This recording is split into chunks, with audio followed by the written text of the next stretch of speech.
Nice. Keeping it.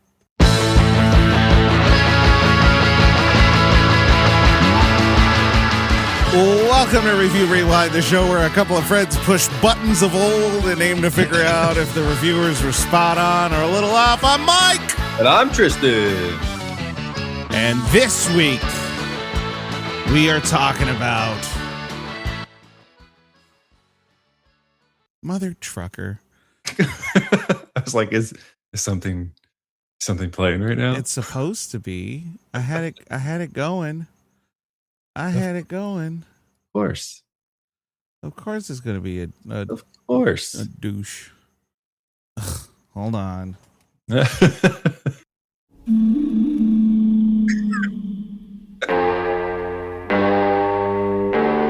That's right. We're watching the good, the bad, and the ugly. Hey, Tristan. Hey, Mike. What's your bright spot? Last week I went to visit a friend, and we got breakfast and had a delicious pancake. Pancake. So delicious. And then I got to pick up my sort of niece from school and surprise her, and she didn't know that I was going to do it. Oh. And that was very fun as well. Nice. So, yeah, it was good. That's great. Mm-hmm. That's great. Yeah. How about you, Mike? This is a very stupid one. Cherry cola. You know, I like soda a lot, so I try to keep myself to just the diet variety. Mm-hmm. And the other day, where was I? I don't remember where I was, but I just put a little splash of cherry Coke in with the Diet Coke, and I was like, oh, it's so good. It's so good. Just a little splash. And then I figured out, you know, those the little water flavor thingies. Well, they have like a black cherry flavor. And so now at home, I just either water or soda. I just squirt a little, and I'm like, I got homemade cherry Coke. Nice. Actually, cherry RC0. Oh, because Coke is too expensive.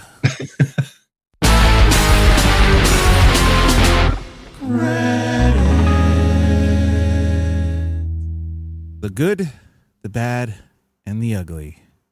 Original title: Il buono, il brutto, il cattivo. Nice. Yeah. So, this is our first, like, really big international film. This is a spaghetti western, meaning it was a western made in Italy by Italians. Mm-hmm. And rather than butcher the name and put a really bad accent on, I'm gonna let the internet do that for me. So follow along. Here we go. Directed by Sergio Leone. Screenplay by Age Scarpelli, Luciano Vincenzoni, Sergio Leone. Story by Luciano Vincenzoni, Sergio Leone. Produced by Alberto Grimaldi. Starring Clint Eastwood, Eli Wallach, Lee Van Cleef, Aldo Giuffrè, Antonio Casas, Rada Rassimov, Aldo Sambrell, Enzo Petito, Luigi Pistilli, Livio Lorenzon, al Mulock, Sergio Mendizábal, Antonio Molino Rojo, Lorenzo Robledo. Mario Brega. Cinematografi Tonino Dellicolli. Edited by Nino Baragli, Eugenio Alabiso. Music by Ennio Morricone. Direct. My favorite part about that is all the English words. It just has that directed by. The pause for effect right before Mario was. I don't know why it did that. I had to figure. Well, I had to edit it quite a bit to get it to not just be like directed by Sergio Leone, screenplay by just like zoom by it. But I don't know why it had that space. Lorenzo Robledo was enough for it to be like. Gotta take a breath. Production company, PEA. Distributed by PEA. Release date, December 23rd, 1966. Runtime, 174 minutes.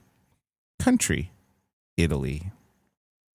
Budget, $1,200,000. Grossed in the U.S. and Canada, $25,100,000. Grossed worldwide, $25,274,000.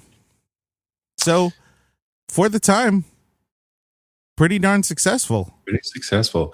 Is this the original runtime? Because what we watched was the extended version. I think it was. I think we had the director's cut. Yeah, it was the English cut that was 18 minutes longer. Got it. Roughly. Got it. It's we got a real Zack Snyder Justice League cut here. But not as shitty.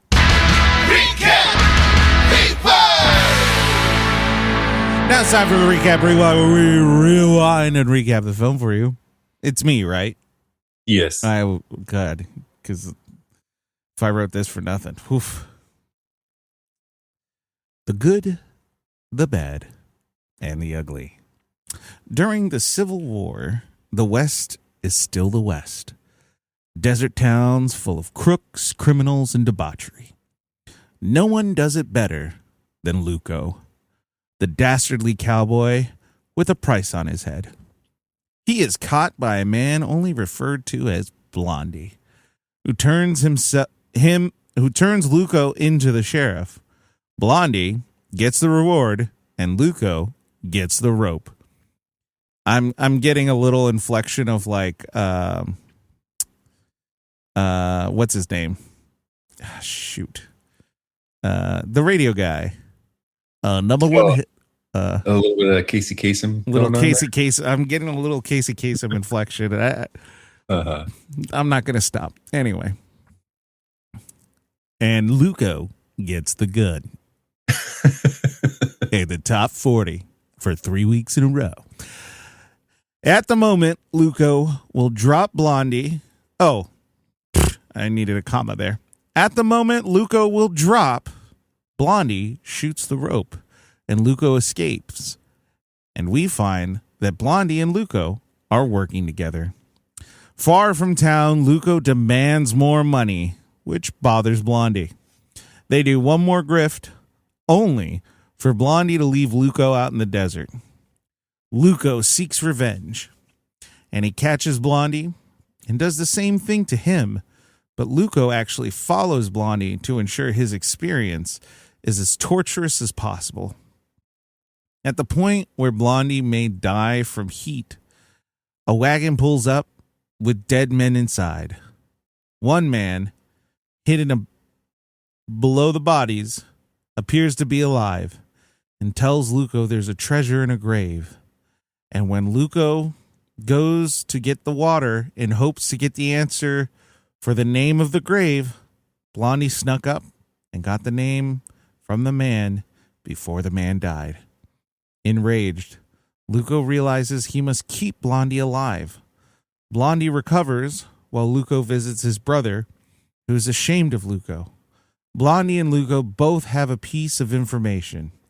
Luco, the name of the cemetery, and Blondie, the name of the grave.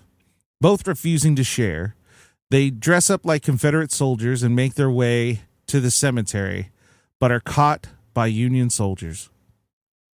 They are taken to a prison where they are met by Angel Eyes, who is looking for the treasure too and recognizes Luco not being the name that Luco has been given. He believes that the name of the person given knows where the treasure is. So Angel Eye tortures Luco to figure out why he's using that name and gets answers from Luco. He then convinces Blondie to help him. Angel Eye has several men assisting him. Blondie kills most of them, eventually is joined up by Luco, and they kill all of Angel's men. Angel Eye escapes, and the two make their way a decent distance just before a bridge walk to the cemetery, where they find Union soldiers based up and a standstill because of said bridge. Luco and Blondie risk their lives to blow up the bridge to move the battle somewhere else. During setup, Luco tells Blondie which cemetery it is, and Blondie gives Luco a name. Luco ditches Blondie and tries to find the grave, which he eventually does. And as he starts digging, he is confronted by Blondie and eventually Angel Eyes. They go into a three-way duel where Luco gets a gun from Blondie.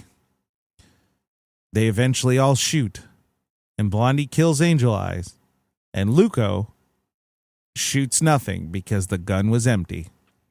Blondie then reveals that the name he was given was the name next to the grave with the treasure. And they dig in the unmarked grave next to the original, and they find gold. Blondie gives 2 bags to himself and 2 to Luco, but not before hanging Luco and letting him sweat before shooting the rope and letting him go. All in all, this story is really about Luco, the ugly one. Even though Clint Eastwood is marked as quote-unquote the good and is used way more in the advertisement. Recap!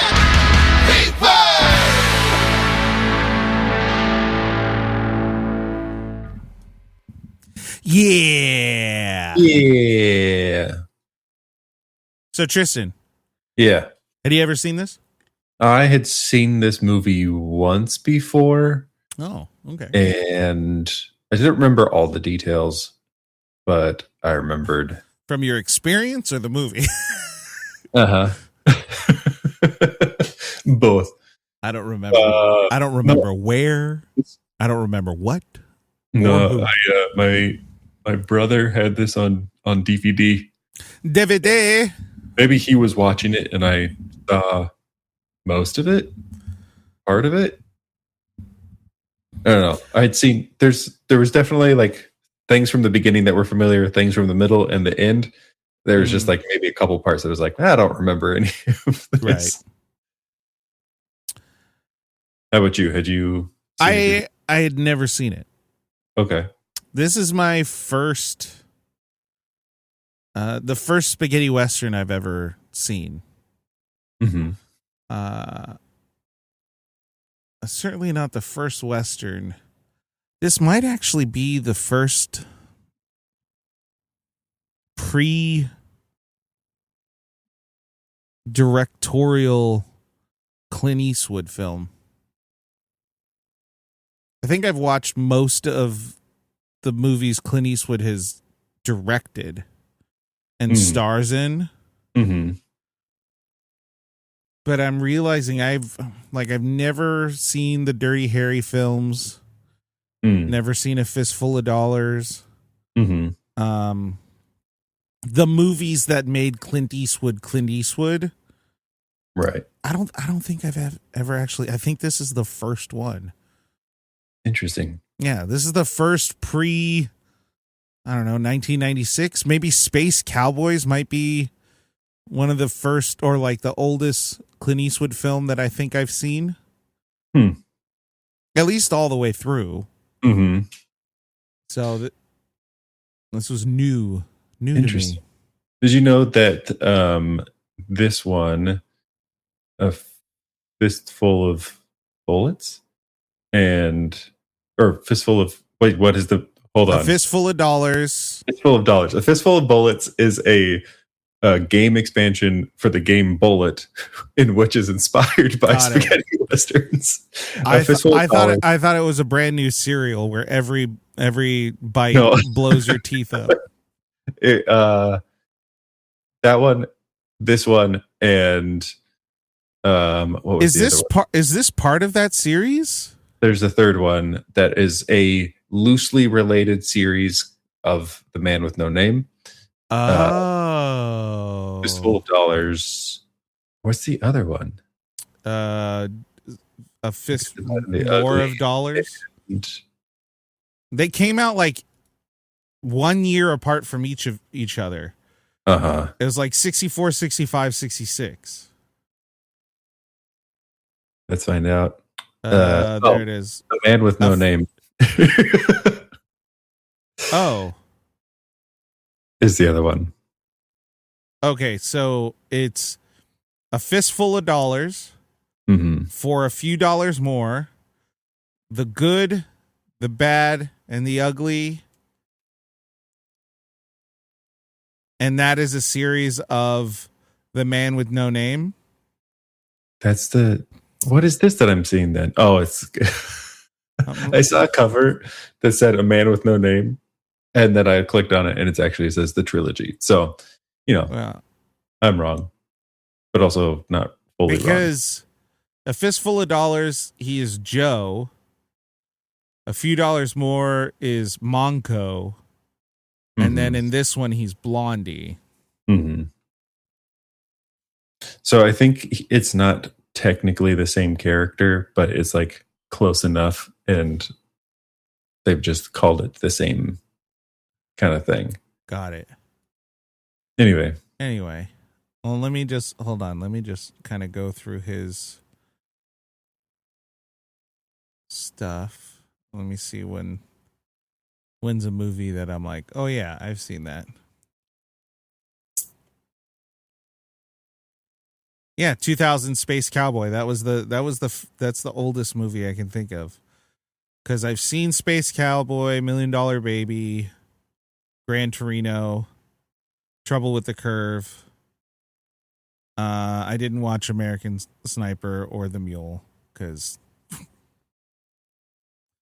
lame.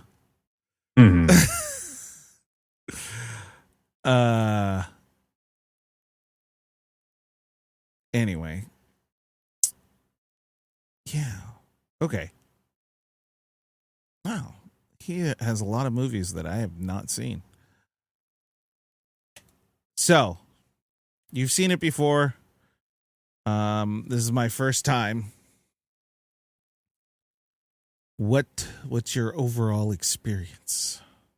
This movie is far too long. That's pretty long. It is. The thing is, like, it's weird because I don't feel like. I don't think it's a bad movie, but I think it is not necessarily an easy one to watch. Like, because of how long it is, because of how slow the story moves, it feels like you're there for a year. Like, I was an hour into it and I was like, I'm only an hour? Like, what is happening? So from that perspective, it feels like it's not one that I'm going to want to go back to necessarily anytime soon. But I think what the story does is interesting, and like the characters of like Blondie and Tuco are like, it's an interesting journey, and it feels like it's really just kind of an exploration of the West during that time. Like, it didn't necessarily feel like it was, hey, we're telling just this story and here are the things that happen. Like, it really drew attention to the Civil War moments. Yeah. Right? Those parts felt like they lingered and that they wanted to tell a portion of that story, even though that story really had nothing to do with the plot that we were following. Not directly. Not directly. I think it's an interesting juxtaposition between the story that's being told and the overall concept of the West.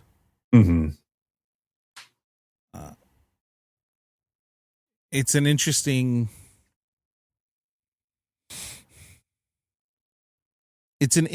exploration of the Civil War, in that oftentimes the Civil War is looked in very strict terms, no pun intended, in very black and white. But in a lot of ways, the people who are bringing about the war don't care about the soldiers that are fighting in it.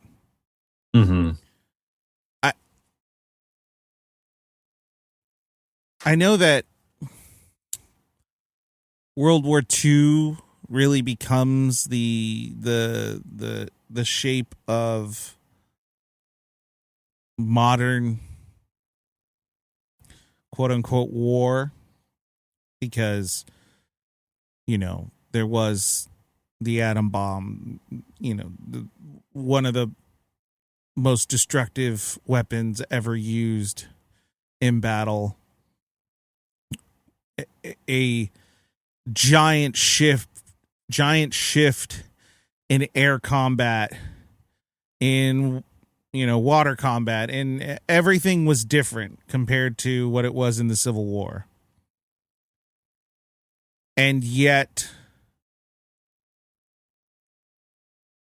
this one already they're giving it the presentation of, kind of no matter what side you're on, we're just sending these boys to slaughter. And it's an interesting counter to this story where the title says the good, the bad, and the ugly. But the reality is there is no good. There is no bad. There's just humans.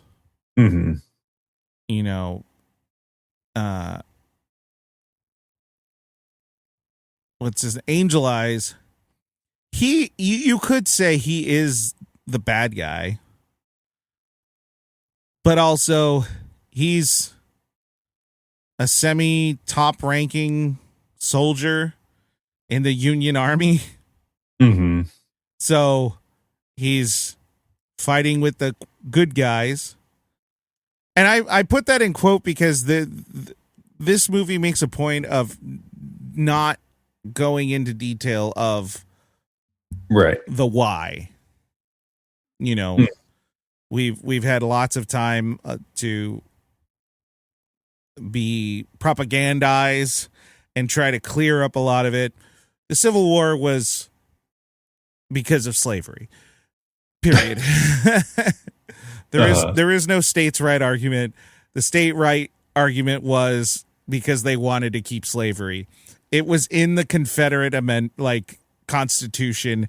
It was like the second point on there. It was like, I think the wording was even, the Confederacy is essentially built on the idea that slavery is good.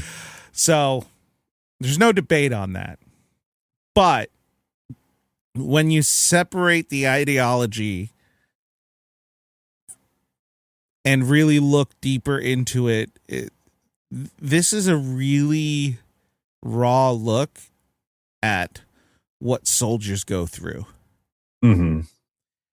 And these guys are going through the Wild West, are cowboys, criminals, ruffians, whatever it is.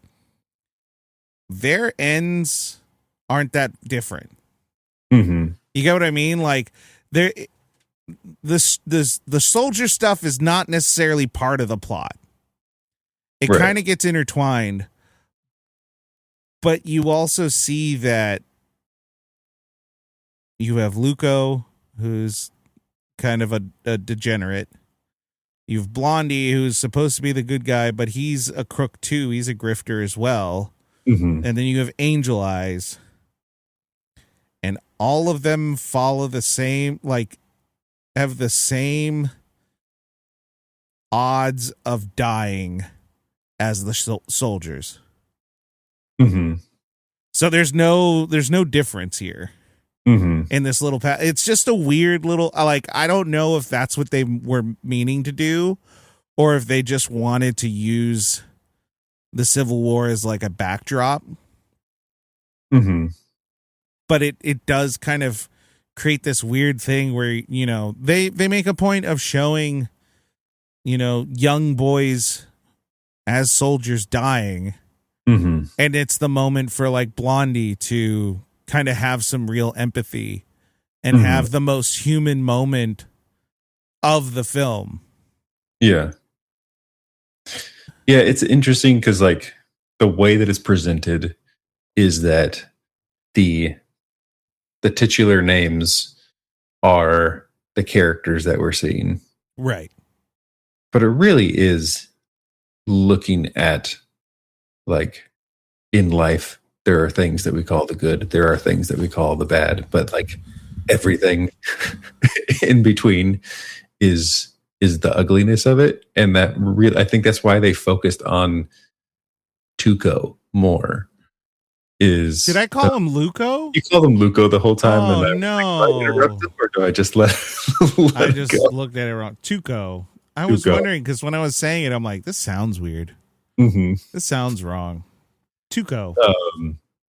But apologies. Yeah, maybe that's why they focus on him more, is because he's really kind of that representation of the middle ground of. I mean, he's not the middle ground, is the thing. He's a bad guy. You know what? Here's the thing. I don't know if he's a bad guy per se. I mean, according to the list of things that he is wanted for, he's a bad guy. Oh, wait. Yes, you're right. Yes. I forgot about that. No, You're absolutely right. He's a piece of shit. Uh-huh. Yeah. But all of them are people who are doing different things, sometimes that cross over to survive in a really weird time where they were both in the West, where I mean it was called the Wild West for a reason, but they were also close enough, like the war had made it far enough over that they were encountering both of those things right at the same time. Yeah. I don't know. It's interesting. Yeah. Yeah. It's definitely an interesting movie. I was much more drawn into the movie than I thought I would be. It's objectively long. But I actually thought the story kind of kept me in. And I actually didn't mind the pacing for one fact. One thing. The soundtrack. The music that kept the movie going was so good. It was so good. It's kind of a bummer. It's a good song, but it's kind of a bummer that the main theme is the thing that everyone remembers. Because there's a bunch of really good songs in this. And it kept me engaged. I was really engaged in it.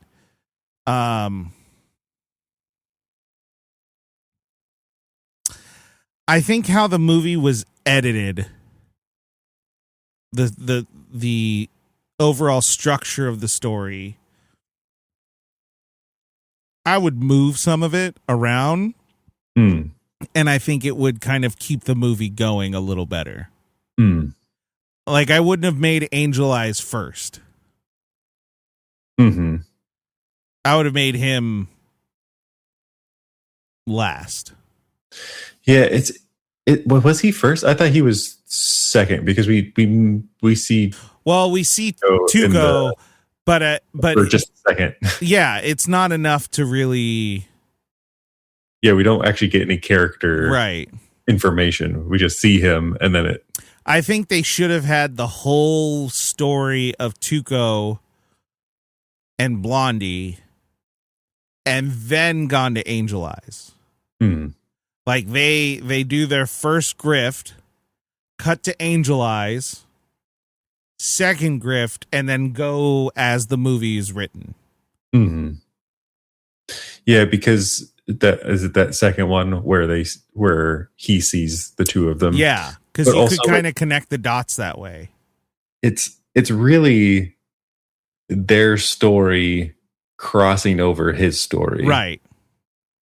And so it would make sense to like introduce these guys and then introduce what the quote unquote bad guy is doing. Right.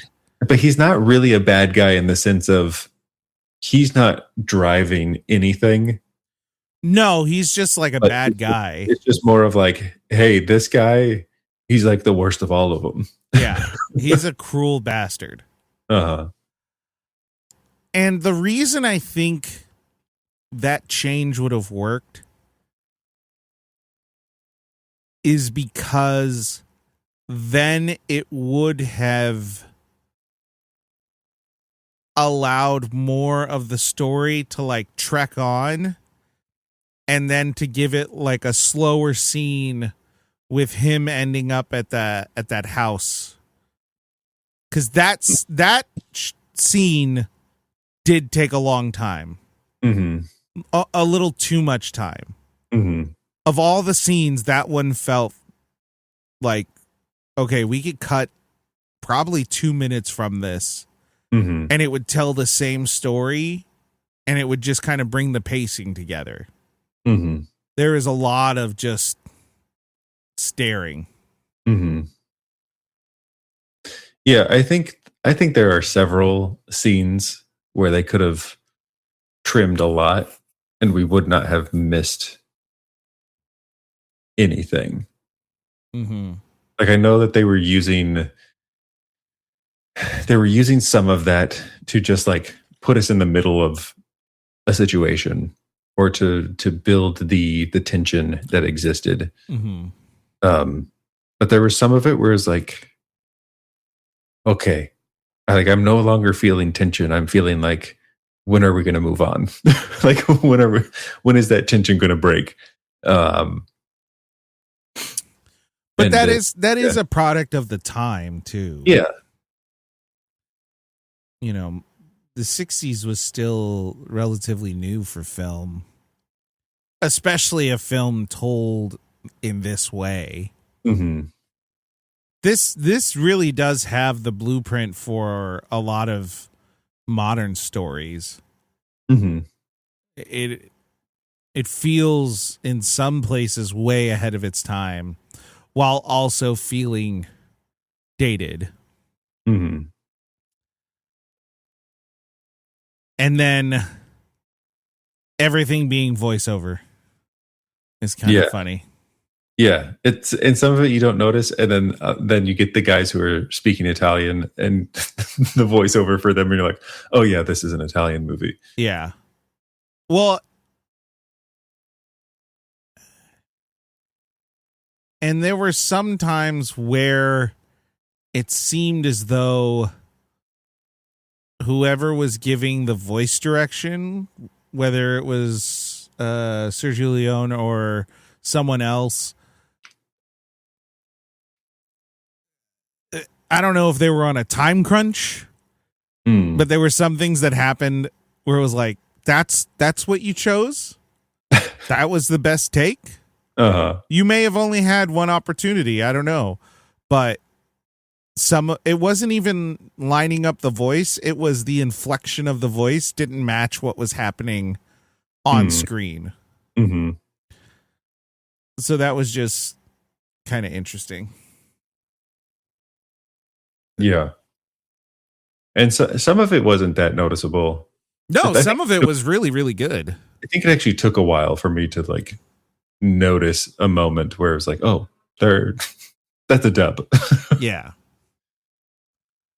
So I want to check on the music a little bit here. This is Angel Eyes theme. Oh, is it not going to play? Like an idiot.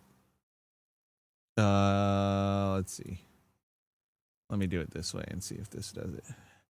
La la la la la. Anything you want to point out music wise? No, I mean, I agree with what you were saying of like there's more than just the main credit that is, or the main theme that is really good.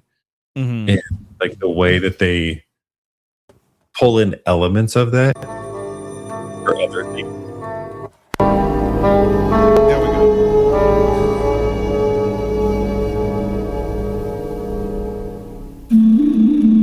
So you get the main theme, but you also get a lot of like tension.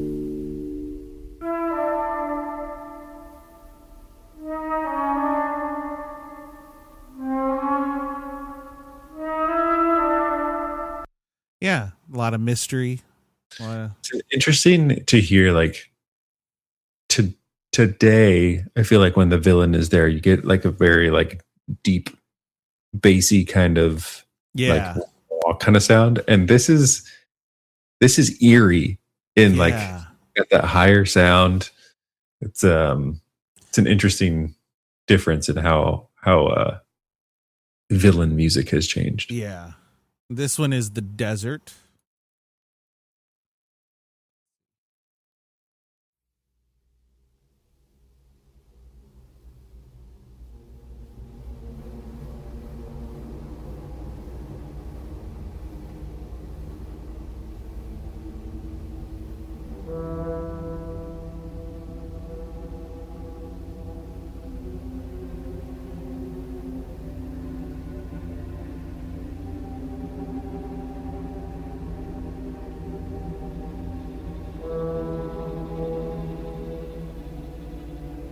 I love the tension that it's just building. Mm-hmm. I'm going to fast forward a little.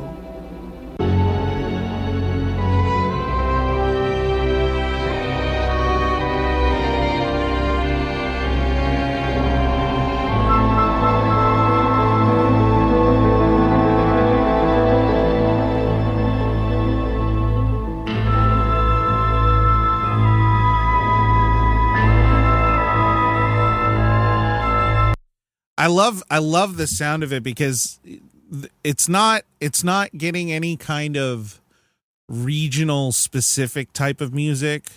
Mm-hmm.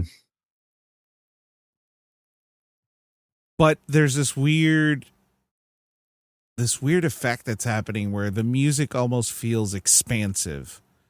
Like never ending. There's not a point where there's a sound that cuts. So it feels like the desert, like you're stuck in the desert. There's no end in sight. Mm-hmm.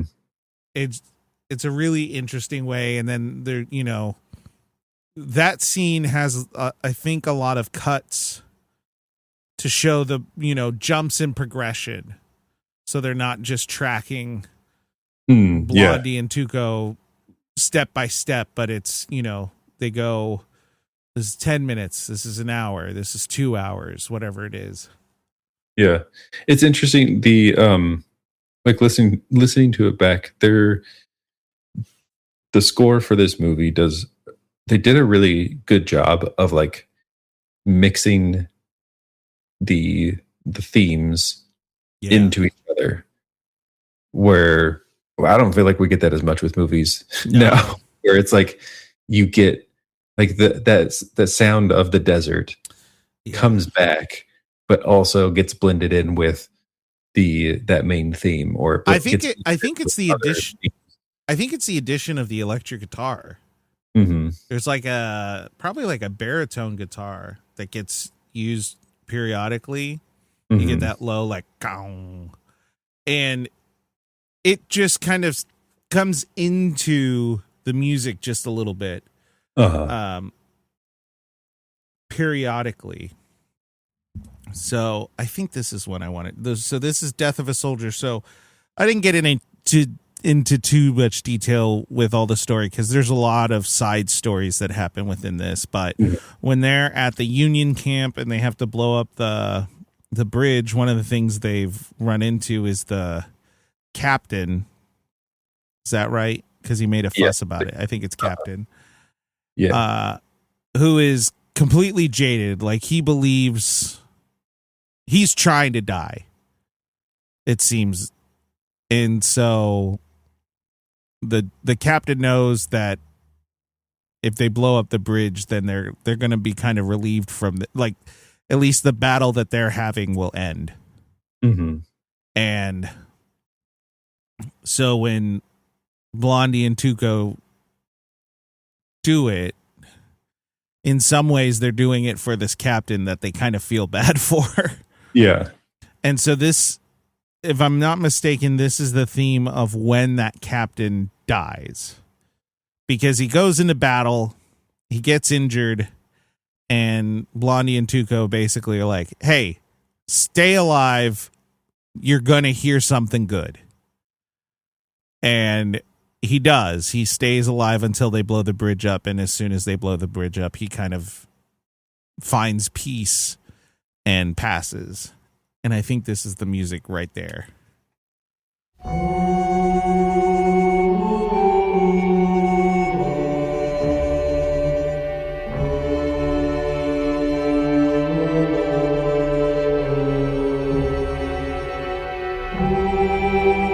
So it's almost like a hymn, but it's still very quote unquote Western in its vibe. Fast forward. It gets more traditional hymny in an instrumental way.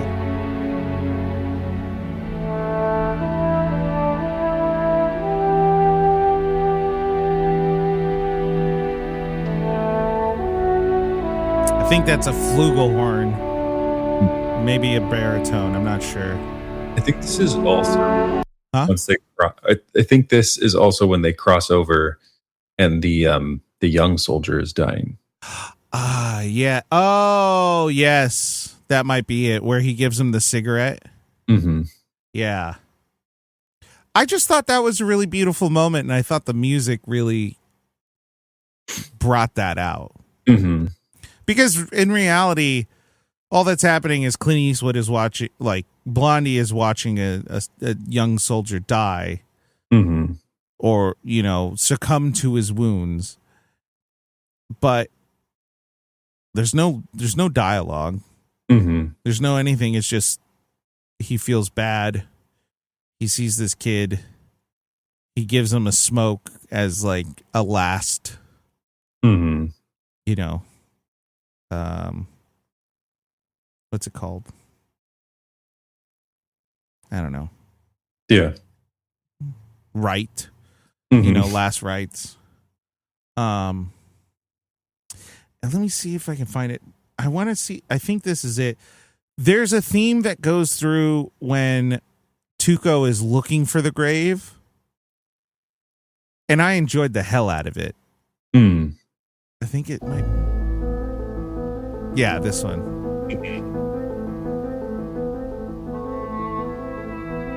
So he's starting to look, and then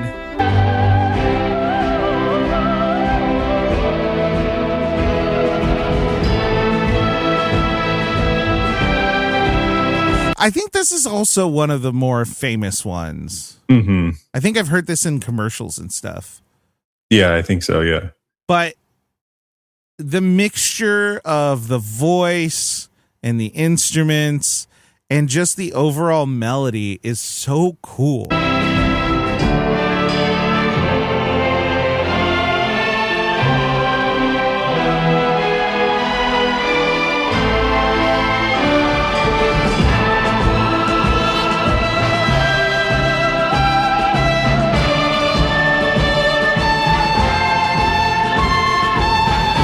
This is the part where he's getting more desperate. He's like getting further and further.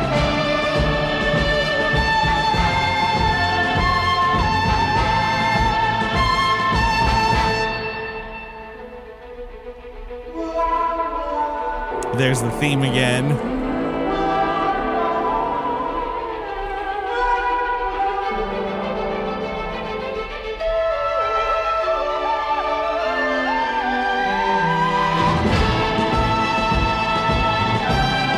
It's just kind of epic. Like, it's cool. It's very what becomes the construct of the Western theme. Mm-hmm. But so the word we use in music sometimes is called a motif. And you can have rhythmic motifs, you can have little things.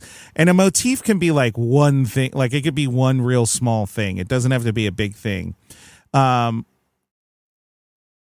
the motif that goes through this whole thing that you hear that you have to kind of listen for is just two notes. So you have the main thing is like, wah, wah, wah, wah, wah. It's that wah, wah.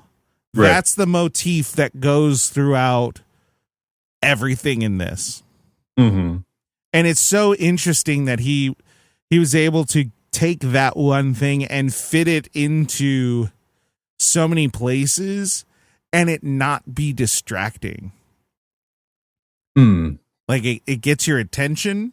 It goes, oh, I know what that is. But it's never... Oh, it's not Pirates of the Caribbean, where right. Every song is the same fucking song. This is, this song is such a different construction compared to the main theme, but it still has motifs of the main theme within it that enhance overall what's happening. And legitimately, this might be, I think, one of my new favorite soundtracks. I loved from front to back all the compositions I really liked. Yeah, it's really good. So A+ for me for music. And we get real stickler of the soundtrack. But this one feels like it kind of nails it on all fronts. When it needs to be dramatic, it's dramatic. When it needs to be mysterious, it's mysterious. When it needs to be Western, it builds that. I feel like this would be a fun soundtrack to hear in a live orchestra. Absolutely. Like a live performance of it would be so good. It would be insane. And I think they do that. What is this? Is this the 60th anniversary? Oh yeah. Yeah. This December is going to be the 60th anniversary. I bet you they're going to have something at the Hollywood Bowl. Interesting. You know what? You could bet on anything nowadays. I bet I could make a bet about that. Kill whatever that app is. Yeah. Yeah. So soundtrack's awesome. Love the soundtrack. Let's talk about some of the other stuff before we get into the characters and the acting and all of that. Cinematography. Tonio Deli. I don't know how to say Italian. Colli. Delle Colli.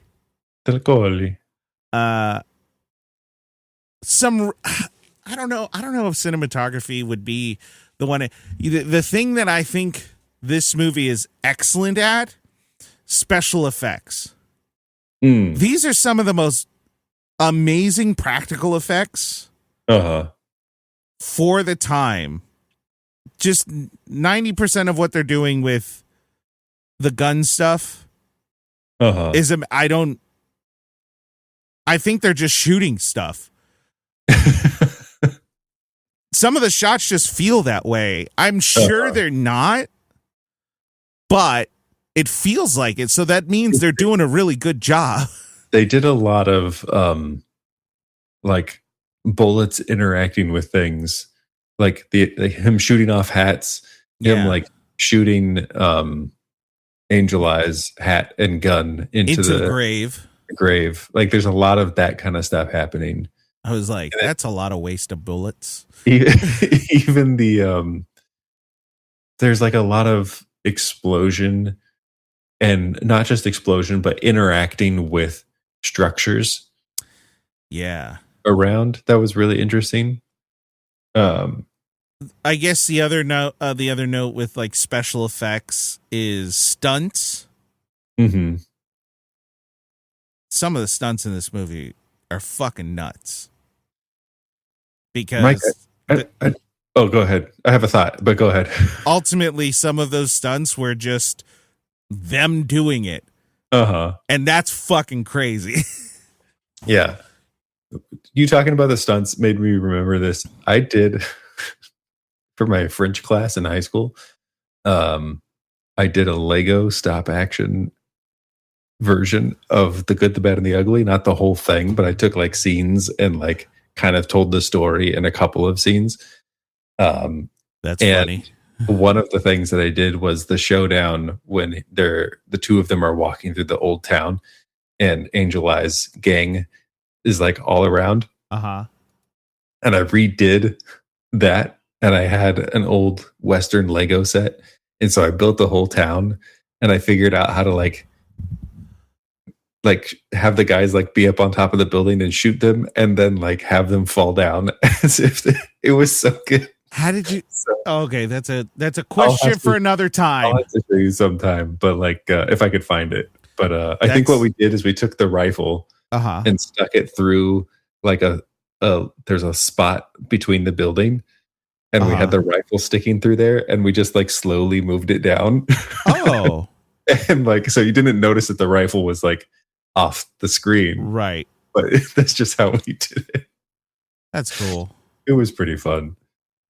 Okay, let me see if I can find, because for the life of me, oh no, it's much later. God, this movie is so long. Okay, not there.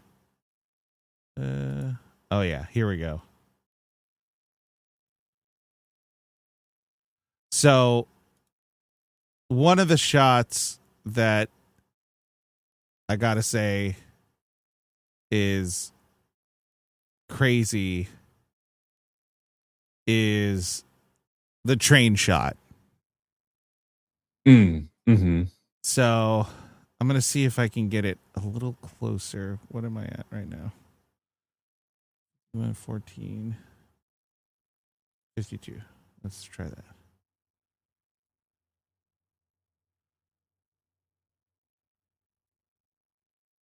Okay. Sorry, I'm just trying to find the shot. So, yep. Oh, here we go. Man. So, Tuco is supposed to be Mexican? I think so. The actor that plays him, where did he go?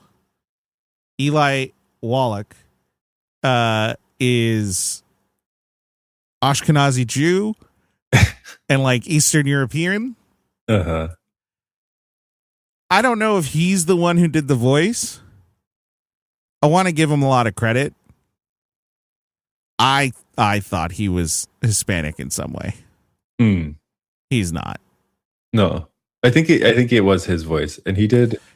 I thought he did a good job. His Spanish was actually really good. So he gets caught,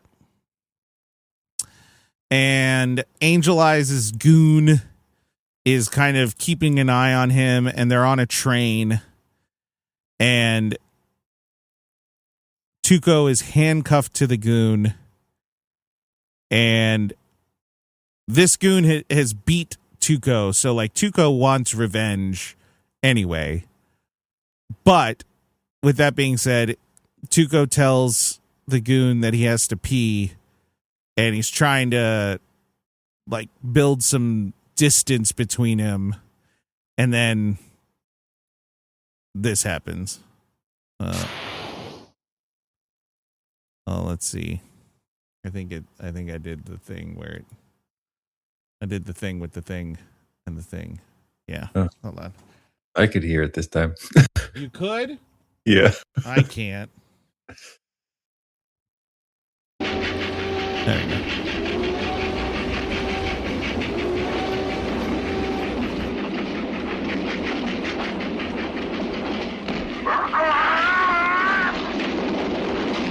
So that's done right there. They just jump out of a train. There are tons of jagged looking rocks. I have to assume some of them are rubber. You would hope so, right? But look at the fall again. Look at their legs. This boggles my mind.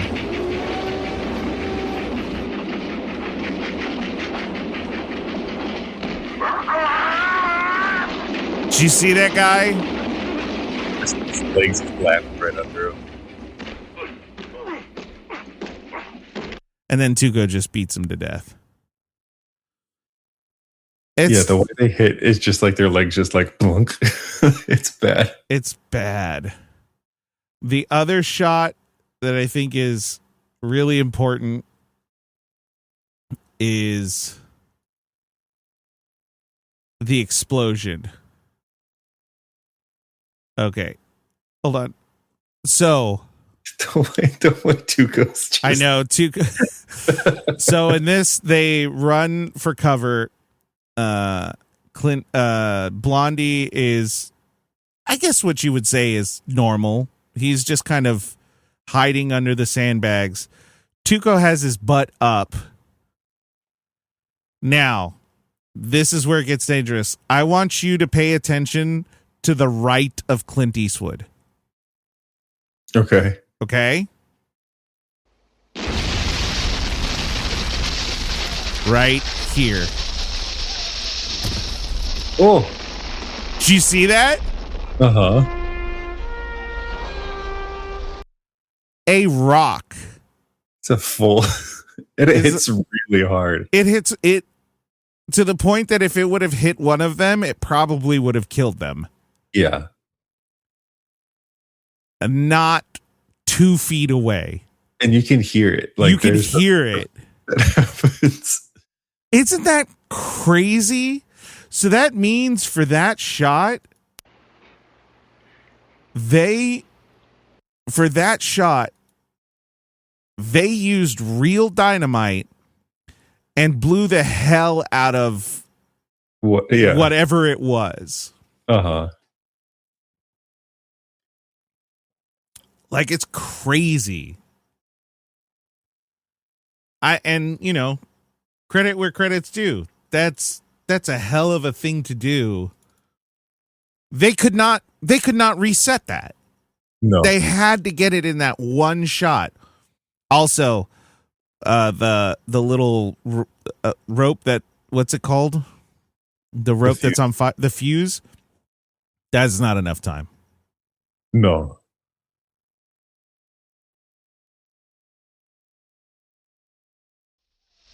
Bam. Oh. And you can, if you're looking for it, you see it coming in. Yeah. Now, I cannot take credit totally for pointing these out. I was kind of looking for these because there was what is it? special effects guys react or whatever. And they brought this up. And so I remember watching it through that going, that's crazy. And then in the movie, it's just even more mind-boggling. I don't know why the movie's more mind-boggling, but so yeah, crazy kind of stuff. Special effects wise, what did you think of the cinematography overall, like the camera work?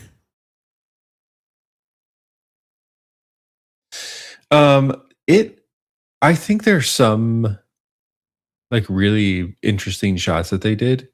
I can't think of one as an example of like, oh, this one was like a really cool shot. But I think like in general, they did a good job of like capturing a lot. Yeah. Like there are things that they did, like even with like the background, like there are mirrors and stuff that they were able to angle in certain ways, right, that it like avoided seeing the camera but didn't feel like off. They were able to capture a lot of detail of actions, in ways. It's something that we lose a lot in film today, is like everything's so quick cut and like close up that it's just like moving parts. Or in this one, you have like wide shots, and especially at that last where they're like charging the bridge, there's just shots from a wide angle of people running and explosions happening around them, and there's no cuts. It's just we're just seeing it happen. It's like the choreography that went into that, the direction, the action, like everybody was like, hey, you are fully in character. There's at one point there's a soldier who gets shot who's carrying the flag, and another guy turns around and comes and gets the flag and like keeps going. There's no cuts to that, and it's just like they were like fully in that character and in that moment, which is like really, like you don't see that as much anymore. There are some shots also that I was like, I think I'm going to get motion sick from these. Especially that last when they're at the cemetery, and the shot of following Tuco is great. Yeah, the shots in between where they're filling the space are like, there's way too much going on. Like it's just the camera spinning and there's nothing to focus on, so all you're seeing is the thing spinning around you. I was like, this is too much. And there was something else that was similar to that where they were like moving the camera around, and it was supposed to create disorientation, right? It was almost too much of it, to the point of like, this is hard for me to look at. I think that's true. I think with the cemetery, I just got to that shot and it's super disorienting, like that the film capturing it, it's rough, but story-wise it works really well. Because it's supposed to show how lost he is. Right. It is effective. It's disorienting. It hurts. I think it's just too much of it. Is the problem. It's like we could have gotten him running around and doing that and getting the disorientation. All of that is fine. I think it's just that there's so much of it. So I think I got in where they started, and there's now 4. Oh, interesting. It's getting more. I wonder if that's an effect. I should pause it and share it. Is it smearing a little bit more? Well, it's smearing more, but I'm sure it's possible with him, or like I'm sure it's possible in camera to do it. So like there's your first shot. You can still make out what you're looking at. The further and further he goes, the more blurred it gets. So I guess you can do it in camera because it's almost doing it just with that shot of him. Let me turn up the. I like the music.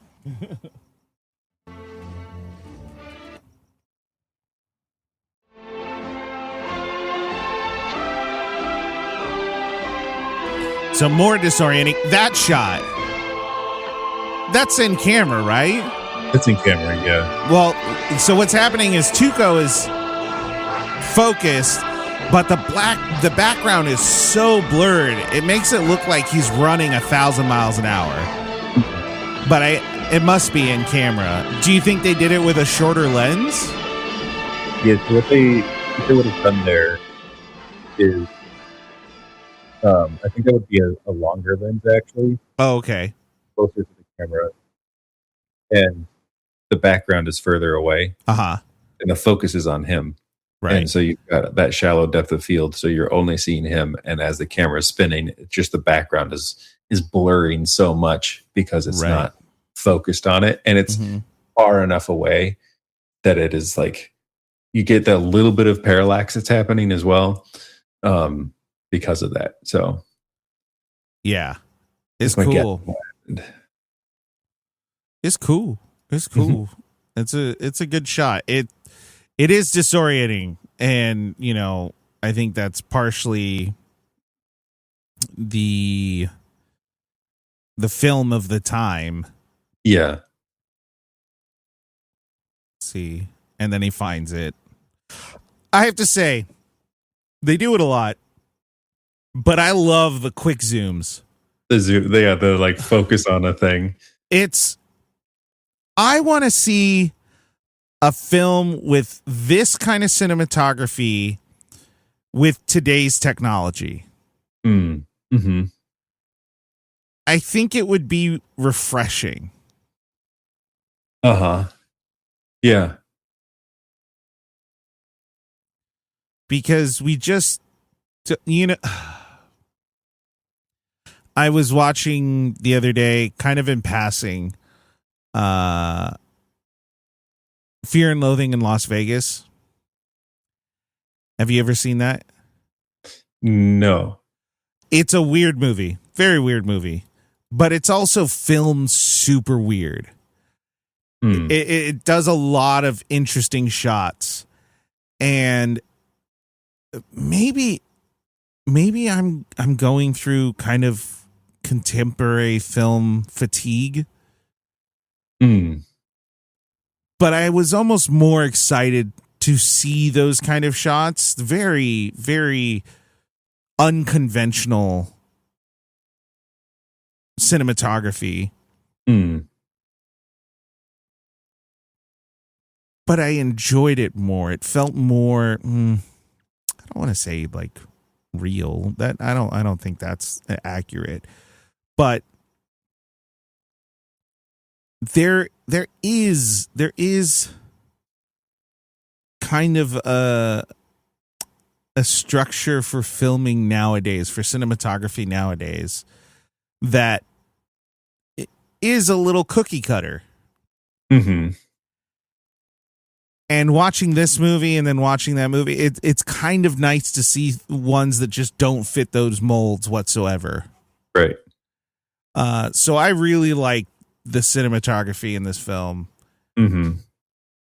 I think the camera work is really interesting. The zooms were just so there. It tells its own story. And then just how each shot is framed. You were talking about the wide shots. I really enjoyed the close-up shots. Yeah, there's a lot of storytelling without dialogue. That's so good. And a lot of that comes across with the cinematography. Yeah, that's what I wanted to say.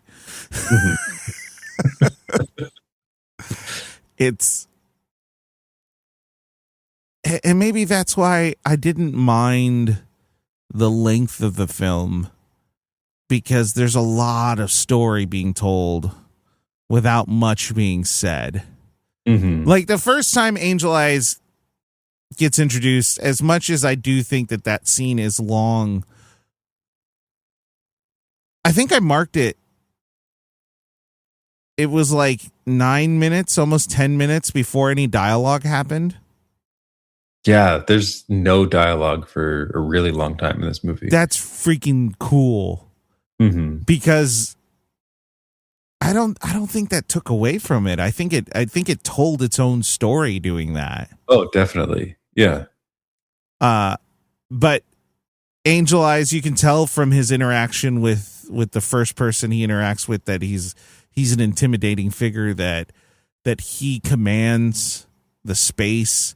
Like, you learn so much about him and nothing is said for a while. Right. Yeah, just the way that he like walks into the house and like just everything. Right. I think he walks in, he sits down and he starts eating and there's nothing said. Right. Like him eating the guy's food, his family's food is already that power move. It's interesting there for Angel Eyes, eating is a form of intimidation because he's eating when a lot of other people are not. Mm-hmm. They use that a lot. Yeah, because he does that again with Tuco, right? Yeah. Before the interrogation. Yeah. Interesting. Yeah. Okay. Cinematography, a lot of good. The movie's just really long, so there's a lot of dead time that may or may not help the story. Whether it was the point or not, some of the shots are very disorienting, almost motion sickness kind of level of disorienting. Which, whether the story is being told or not, it's not a great experience. You know, getting dizzy when you're just sitting is not great. Could you imagine seeing that on the big screen? For the first time, not really being exposed to any of it. We're exposed to so much more visual lights and stimuli. Yeah. I can't imagine back then when you weren't exposed to a lot of stimuli in that way to then just have that. Like, there were people who probably had never seen a movie before and that was their first experience. Yeah, and they're getting The last thing I want to talk about production wise, we talked about special effects, but I wanted to talk about the graphics. A lot of it felt very kind of ahead of its time. The good, the bad, the ugly, the writing, what is that called? Motion graphics? Motion? The overlays they weren't overlays, but yeah. But I want to give credit to, in the same breath, the opening credits. All of that I thought was really cool. It was really interesting that they just were doing some animation, but some of it was, that looks like that's just animation. That shot, right? So there's someone doing a brush, and I'm assuming negative space. Yeah. Yeah. I'm assuming they were painting it black, and then they did what they did in Star Wars, the reverse negative or whatever it is they do. There's a lot of that just over pictures.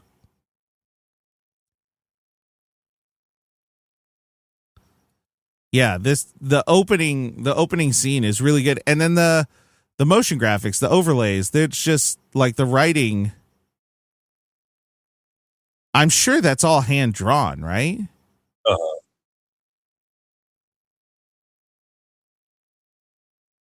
And then I don't know when it's when they do the ugly thing. It's when he jumps out of the window. Okay, so it's before this. That's the property. It's before this. Before that, because that's the kid on the mule. There we go.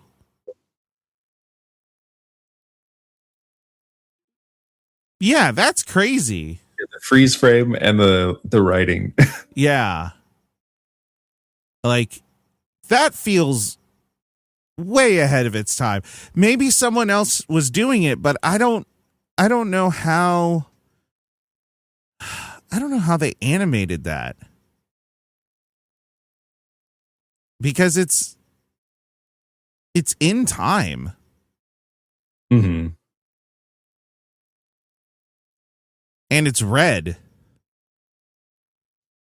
I'm assuming they had to do something similar to the negatives. What is that called? What's that process called? I can't think of it. So what Star Wars did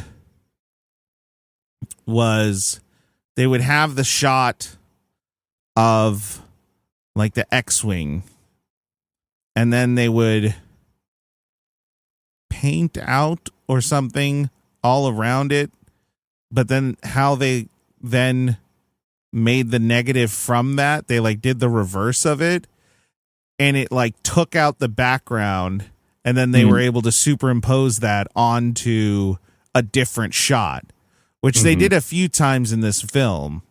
And I'm wondering if that's how they did that, because you could do it with moving frames. You can do it through several frames. It isn't just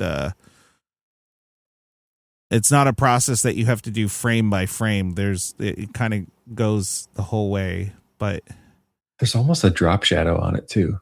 I was noticing that. That's crazy. I don't know how they did it. Because this would have all had to have been done by hand. It's possible that drop shadow is because the writing is above it. Oh, so they animated it. Or the film is actually creating a shadow. Bad, the ugly, do the motion graphics. How did it do it? You kind of graphics. It's good, bad, the ugly were created by graphic designer. The sequence, it was experimental. It was traditional practical techniques. I know that. I want to know what the technique was. Oh, let's see. Optical printing and animation stand. Ladarni, the artist, worked from a home studio using a 16 millimeter camera to capture materials frame by frame on an animation stand. Rotoscoping. That's what high contrast film rotoscoping. The moving silhouette of the horse and the cowboy were likely created using rotoscoping, tracing over live action footage, or by manipulating high contrast film to get stark black and white posterized images. And then there was, of course, like animation. The blood spattering is coffee and paint. Interesting. I want to know the ugly part. That's what I want to know. That's the one graphic that I don't understand. They had another one, the bad, where the color covered it up and then the words were cut out. That one feels like it makes more sense than just this motion graphic where it's just someone writing in cursive on the screen. I don't fucking understand.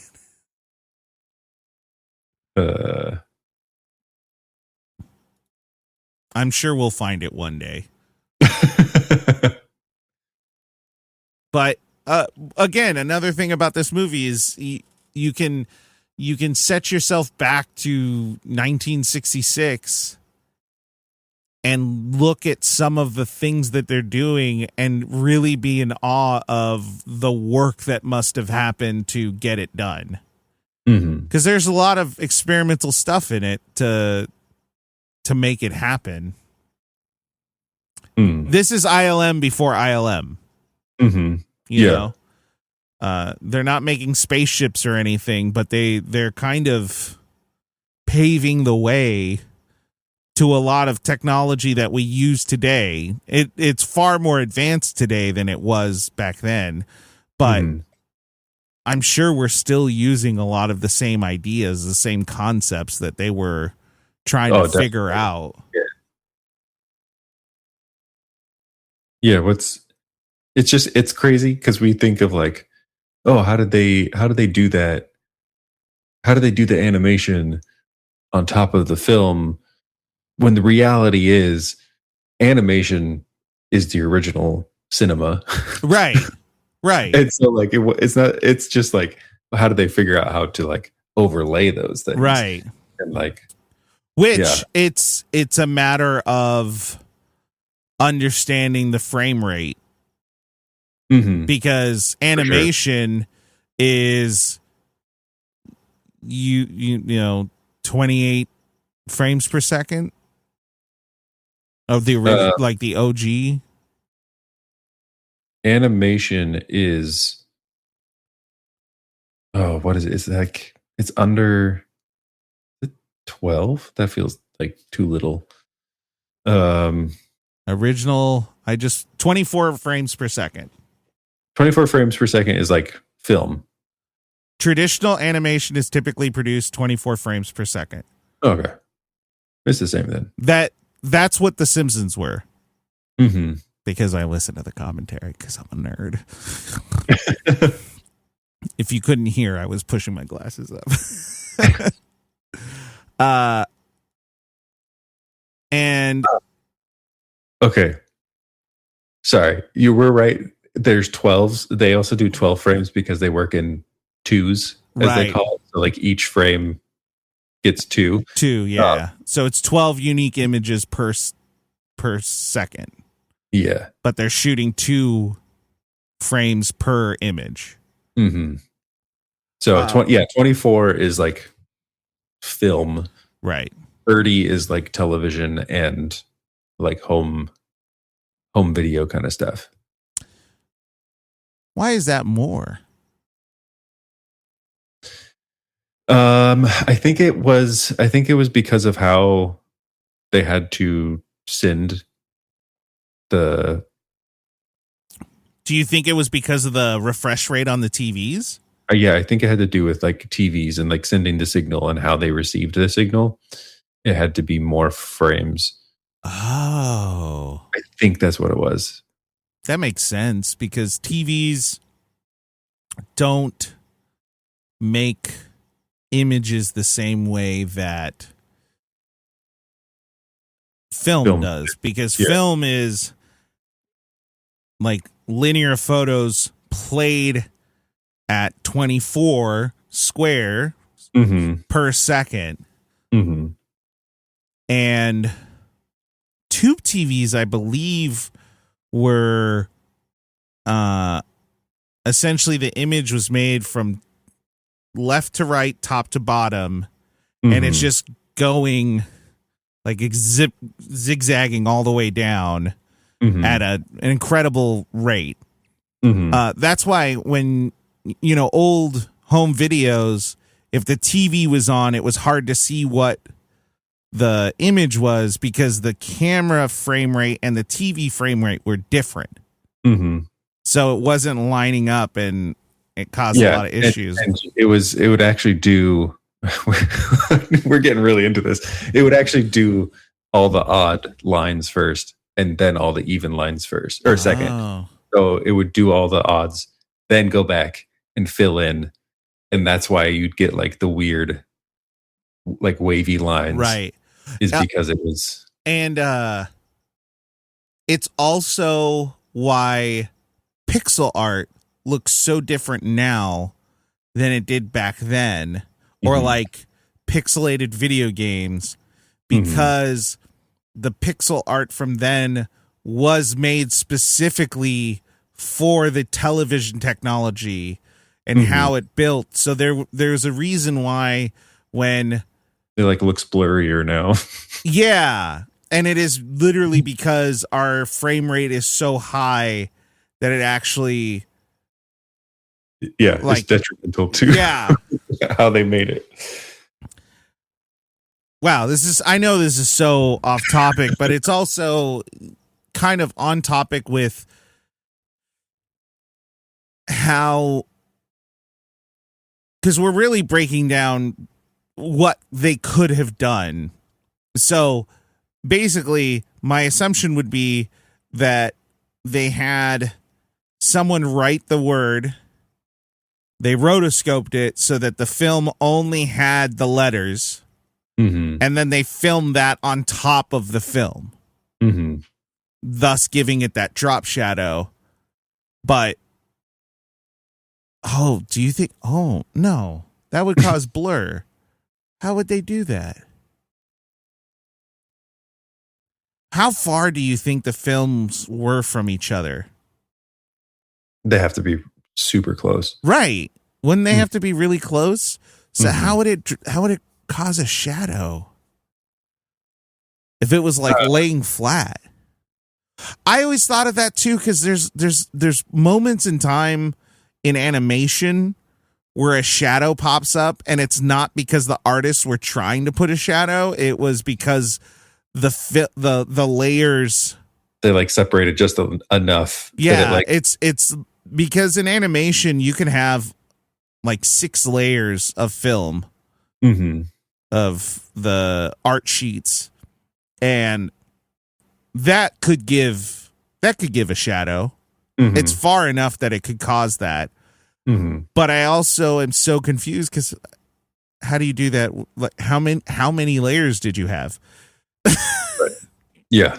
Anyway, this movie did a really good job with motion graphics. Maybe revolutionized. I don't know. Maybe there was someone before them doing this, but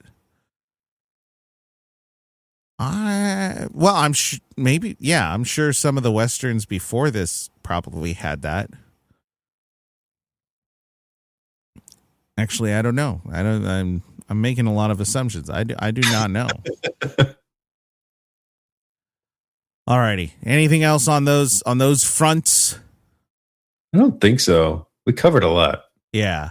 Alrighty. I want to start with Eli Wallach as Tuco. I really like Tuco. You almost forget how bad of a person he is. Yeah. Yeah.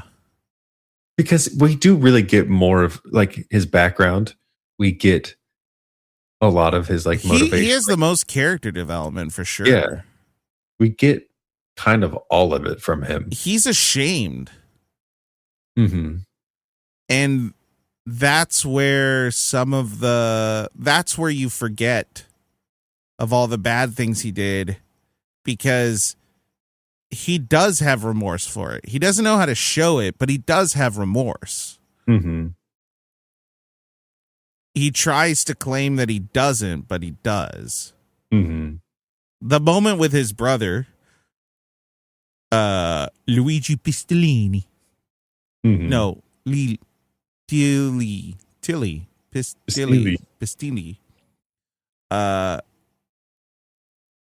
Is a really good scene.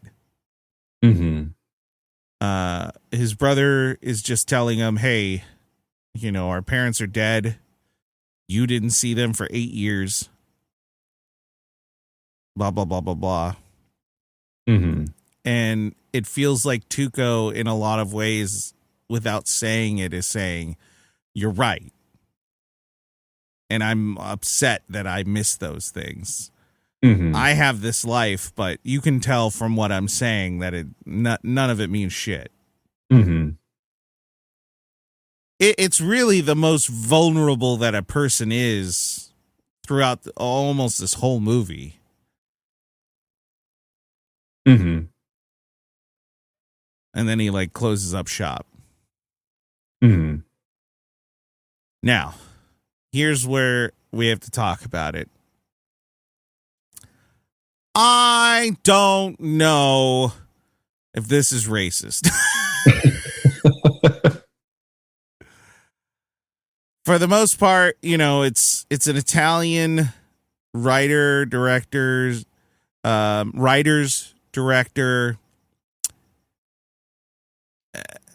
Latin based in some ways, but yet European. Mm-hmm.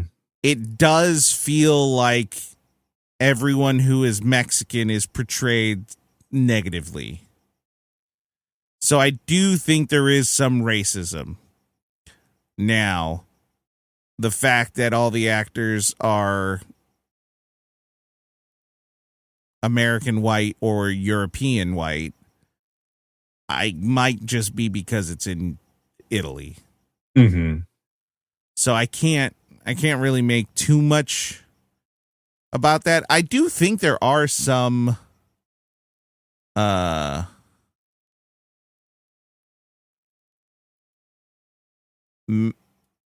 least Latino people in it.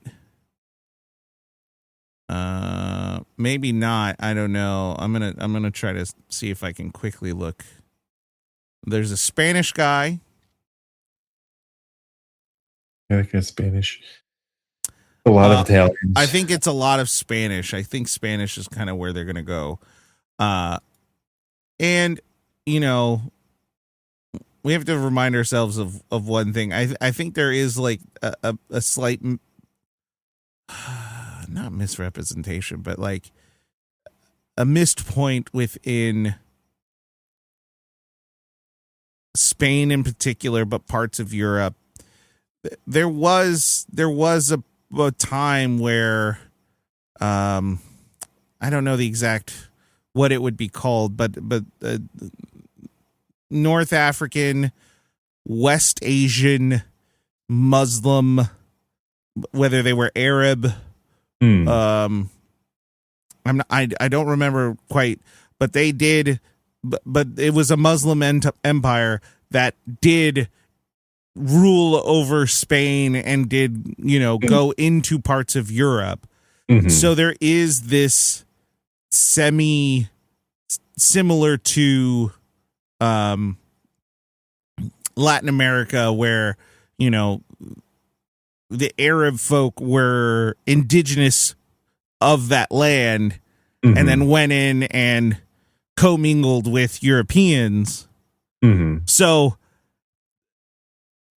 I say this is like trying to grasp that there are people who are going to look kind of Latin American, mm-hmm. in Europe. Spanish, mm-hmm. folk that are going to be very tan, mm-hmm. Because there is a similar background of indigenous and European. Now, all that being said, it was the 60s. I really don't know how they would have brought, you know, genuine Tejano Mexican actors. Mm-hmm. I think it would have been hard. Mm-hmm. So there's a little room for that. What is he? I don't know who he is necessarily. Oh, okay. Is he American? Yep. Okay. So they have two main American actors, or three, I guess. The main three. So Clint mm-hmm. Eastwood, Eli Wallach, who I believe he was American. Yeah, New York. He was born in New York. His parents were from somewhere in Europe, I think, but he was born in, holy hell, he died at 99 years old. Mm-hmm. Jeez Louise. What a life.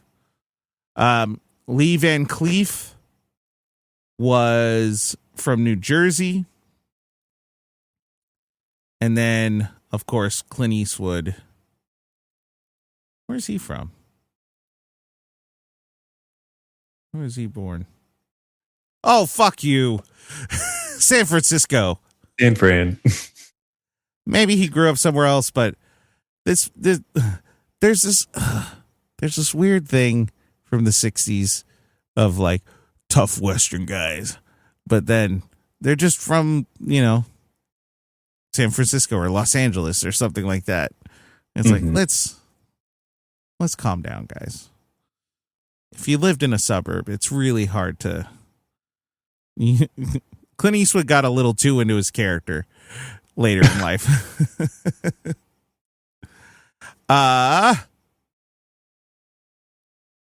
Alrighty.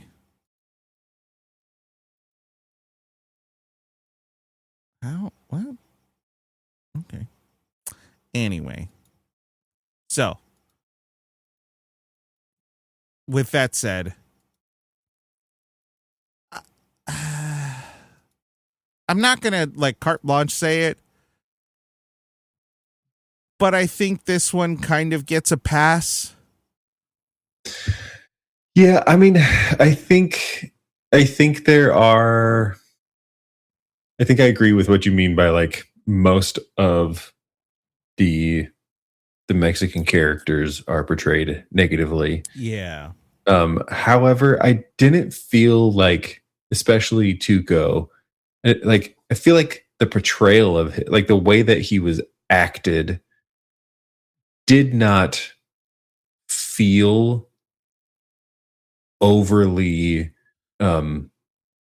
stereotyped. Like you said, like the way that he spoke, like the accent when he spoke Spanish, like all of that felt very authentic. Yeah, I give him a lot of credit that his Spanish, most of it was curse words, but it's pretty good. And then they had the Tuco's like Mexican gang, and yeah, his little Mexican gang. I think they were all Spanish folk, so their Spanish was really good. So it felt believable. Mm-hmm. Their Spanish didn't feel too much from Spain. They didn't have like the Barcelona, yeah. Which I heard the president or prime minister of Spain speak, and I was like, I understand all this, but man, that sound is throwing me off. And here's where I feel like I can give the pass a little bit to the portrayal of the Mexican folk. They don't portray anyone particularly well. Mm-hmm. The best people are the people at the mission, and presumably they're all supposed to be Mexicans. Yeah, I mean, or like Tejanos, like they're Texas folk. Yeah, and assumably, I assume that this is still the Civil War, so that I think this is still before the Mexican-American War, so it's still part of Mexico. So they're Mexican, and I thought they were portrayed in a good light. Like his brother Pablo. He himself is a good man who is struggling internal with the realities of his brother and the realities of the war and everything that happens. But you can tell that even Tuco believes him to be like a good man. Mm-hmm. He just feels his path is different. Yeah. But that's what I mean. Like the people who are I guess you could say in positive light, seems to be those who are supposed to be Mexican. Hmm. The Union soldiers and the Confederate soldiers, no one really comes off as like a great person. Yeah, it doesn't feel like anybody's saying like these people are better than these people. Right. It just kind of feels like everybody is in a weird middle area. Right. Yeah. But Eli Wallach, I think, did a great job. I think his physical comedy was really good. Mm-hmm. It brought levity to what would be a very dark and serious film. Mm-hmm. He kind of helps move it along without letting it get too dark, even though his character is a pretty dark character. Mm-hmm. And there's not a lot of attention drawn to the comedy. Yeah, no, it is like him diving and then just like having his head tucked in his butt in the air is like. I imagine in the theater that was a huge laugh. Which is a great director writer setup, because you have the audience laughing, and then probably in the I don't know what volume it would have been back then. Mm-hmm. I'm sure they had big amps for speakers and stuff. I'm sure it wasn't quiet. Mm-hmm. But they're all laughing at Butt Up Tuco, and then a big explosion, you know? Yeah. Probably by that point, one of the biggest Hollywood or, movie cinema explosions. Big, yeah. Even to this day, that is such a fucking big explosion. It feels so unsafe. Nothing about it feels safe. And they did it for real. There's no reset. They blew that bridge up. And there was quite a... You could tell it was a lot of dynamite because of the smoke. The plume was huge. But typically they put a little gas to make it feel, a little more... It really didn't feel like there was a lot of gas. Like, it felt like it was a big... It felt like powder, not... Black powder explosion. Man, we're still talking about it. It's a good one. So, Tuco, terrible human, probably shouldn't... It's good writing that you have someone that you probably shouldn't relate to be the most relatable character. Mm-hmm. That's just good character development. That's good writing. Yeah. Clint Eastwood, Blondie. Man, he don't say a whole lot. Nope.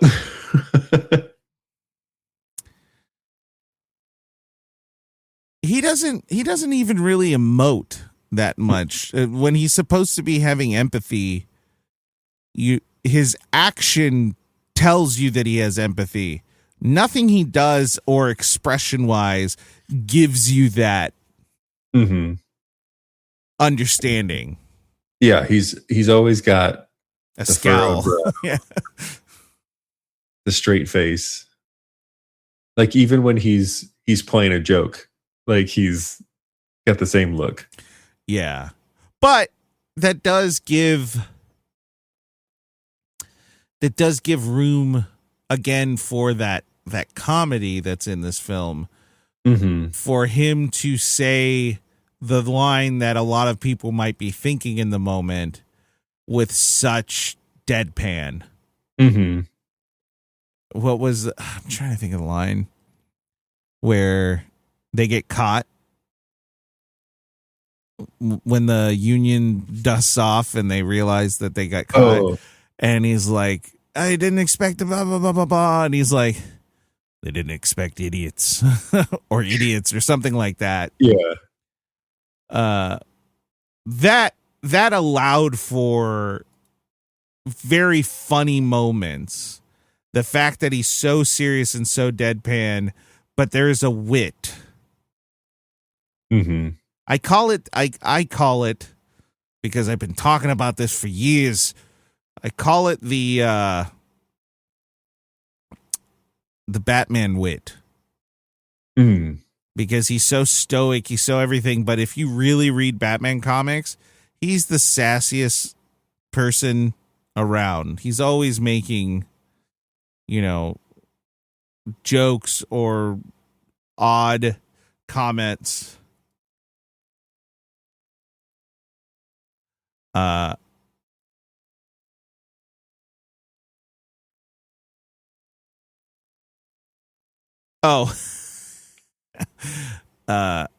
So one of the idiot's jokes is the note from Angel Eyes, and Tuco can't really read, and he's like, "See you soon, idiot." And then Blondie goes, "Idiots, it's for you." Let's see if I can find the other one. Nope. Oh, this one actually got like a cackle out of me. So this is the one I was talking about. So Tuco, they see the gray uniforms in the distance. Hurrah, hurrah for the Confederacy. Hurrah, down with General Grant. Hurrah for General, what's his name? Lee, ha, God is with us because he hates the Yanks too. Hurrah. God's not on our side because he hates idiots also. That's what it is, yeah. Oh my gosh, when that line happened, I laughed out loud. I which is really funny because I had my headphones in and everything, so I just sound like a crazy person.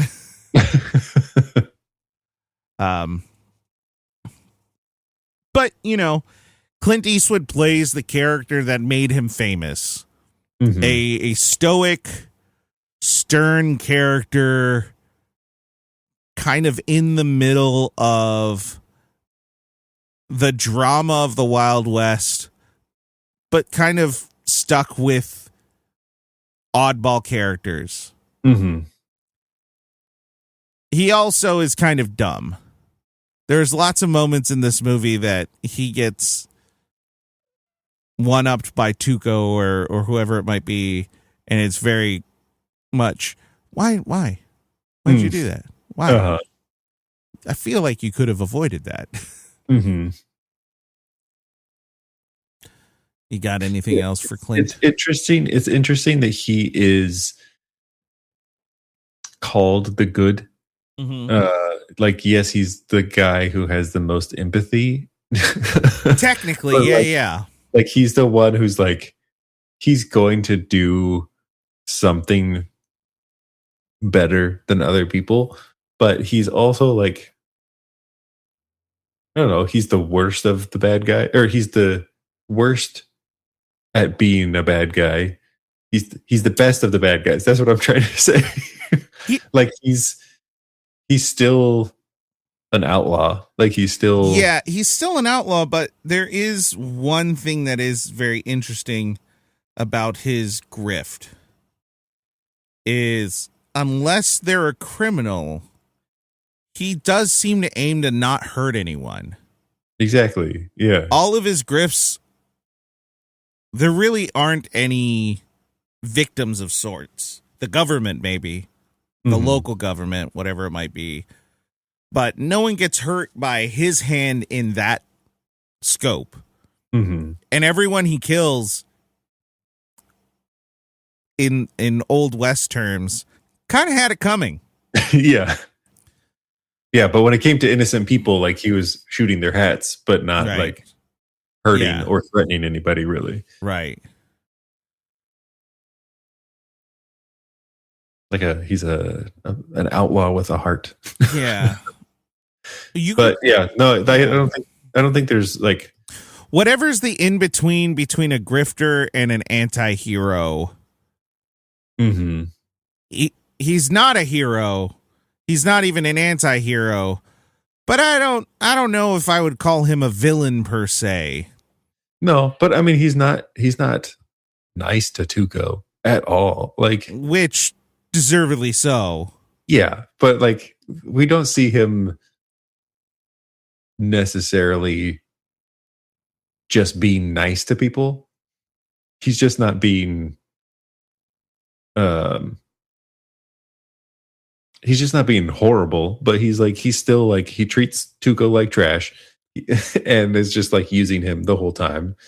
And like that's just kind of it's just kind of his thing. Like he's not well, he's not pure in the sense of like what we think of a good guy. Right. Good is carrying a lot of weight. Mm-hmm. And then we move on to the bad.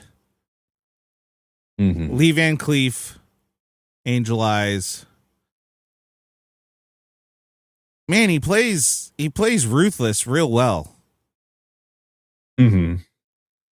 I was kind of stunned when he killed the kid. Oh yeah. When that happened, I was like, I think this is the bad guy.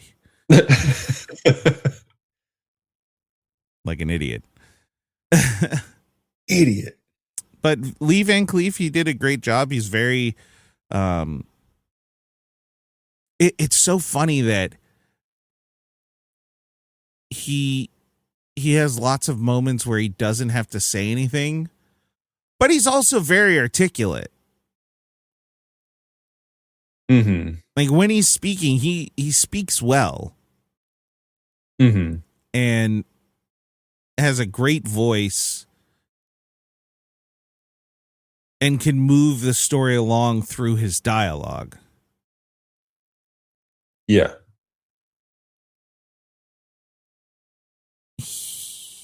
He might be like of the three, the one who acts the best. Like his acting is superb. He kind of ticks all the boxes. He plays ruthless really well, but he also plays kind of like suave, not suave, but what's the word?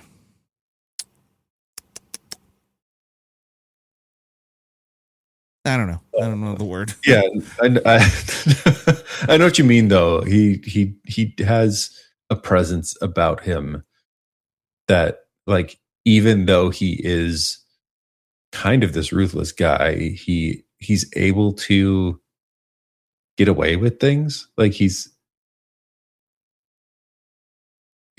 like people in the Union Army know that he's not a good guy, but he's able to be like, let me do the things the way that I do them. Yeah. And he has some power in that. And he so has it's some just power, like, and he presents himself. He has some like respect that is just weird. Not weird, but you wouldn't expect someone like that to have that. Mm-hmm. Yeah. Yeah. Yeah. It's interesting. No, I think he did a great job. He's just not in the movie that much. Yeah. I thought he would be in there more, but he legitimately disappears. Yeah. He's there at the beginning and then he's gone. And then he shows up in the middle for this, where they get captured. And then he disappears until for the like end. Another hour, and then he comes back. And I feel like to be a titular character, he should have been in it more. Yeah, like I get bigger that presence. Mm-hmm. Like it almost should have felt like he was on their trail the whole time. Yeah, that was kind of like a little odd, because he's like, how did he get there? Yeah, because he beats up Tuco. He like tries to work with Blondie for a moment, but he gets the name of the cemetery, and then And then what? They kill all of his guys, and then he just disappears. Yes. Like, that's exactly what happened. But I think if you take out like all of the other stuff that is like important to development of the character and like development of the world that's happening, like if you just streamline the storyline, I think he's in it more than you realize. Yeah. But there's so much extra stuff that's happening. And we're spending all of that time with Blondie and Tuco that you lose the presence of Angel Eyes. Yeah, absolutely. But again, bringing back the question, how did he get to the cemetery before them? At all. Because my assumption is that he was there in waiting. Mm-hmm. Was probably looking at Tuco from afar. Mm-hmm. How did he get there? Because it seemed like the only way to get there was the bridge. Mm-hmm. Maybe he took the long way. Mm-hmm. I don't know. Charismatic was the word. Oh, there you go. He's very charismatic. Mm-hmm. My brain works sometimes. Now, there's lots of people in this movie. Lots and lots of people in this movie. But I don't know if we need to talk about them exactly, simply because outside of Luigi Pistilli, who plays Tuco's brother, Father Pablo Ramirez,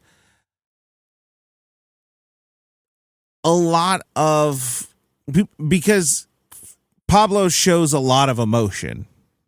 Mm-hmm. A lot of the other stuff, a lot of the other characters, it's dubbed, and some of it is just kind of passing. They're not really trying to act too much, kind of thing. Or they're just not in the movie that long. Mm-hmm. Yeah, most of them are just like passive, like not even supporting characters. They're just kind of like they're there for a scene and then that's it. But there's a lot of people. Yeah. Alcoholic Union Captain. Mm-hmm. He gets in credit order verified as complete. So this is in credit order. He's not in there particularly long time, but he does have quite a bit of versatility in acting. Plays drunk, plays just very traumatized by the whole war experience, angry. Like, he does a really good job. Adolfo something or other. Yeah. Are you free? Calm down there, Jackie. Hold on, I'm gonna do the thing. I don't know if this is gonna work. Aldo Giuffrè.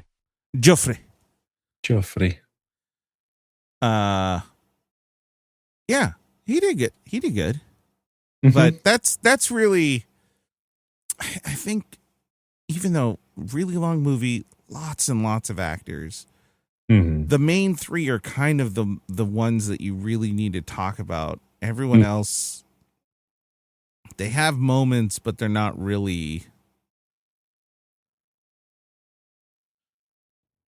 I don't know if they're kind of worth talking about. Not really. Okay. All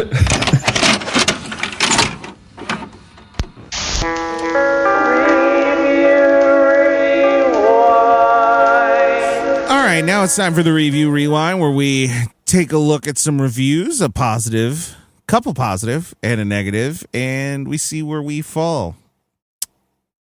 Metacritic, 90% positive. I think that's one of the highest Metacritic ones we've seen. For sure.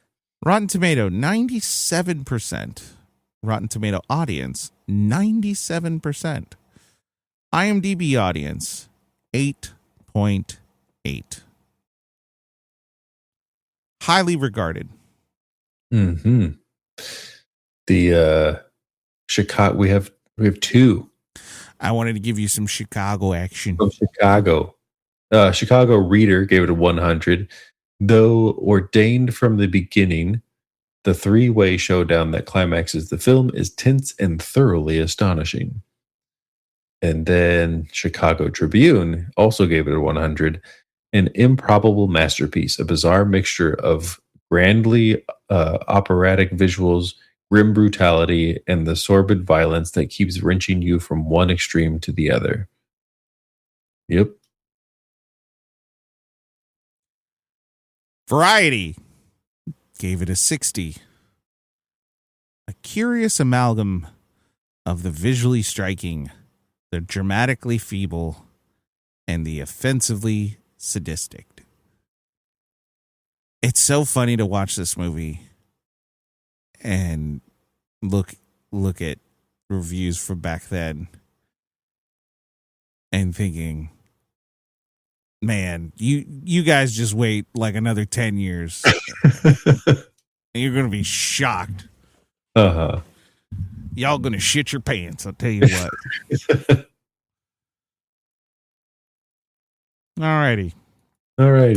The good, the bad, and the ugly. Tristan, we've now seen it. We've now talked about it. We've now read some reviews.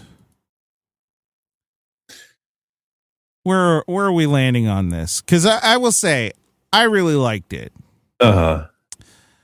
I do think some of the pacing is rough, and I'm wondering if it's because the English version is the extended or whatever. I wonder what the original theatrical cut looked like. It is interesting because there's, like I said, I think there's 20 minutes added, like 18 to 20 minutes that are added just from the American cut or the English cut. And I think that's because they added a little bit of more backstory to both Tuco and Angel Eyes, which is interesting because like Angel Eyes is already barely in it. So like if we added more to him now, what didn't we have before? So yeah, some of that pacing may be off because of that. However, I still think there are things that come from the original cut that are just like, this could be just tightened up. Not that we have to get rid of it, just tighten it up. Yeah. And that's coming from how we watch films now. Yeah. But I think we've definitely seen older films that have a tighter pacing that makes sense. Yeah. This one. There are definitely shots that are effective in their slower pace in this film to give scenery, to give context to what's happening. But there are for sure some scenes that feel almost as though they were neglected. Like someone just didn't double check it.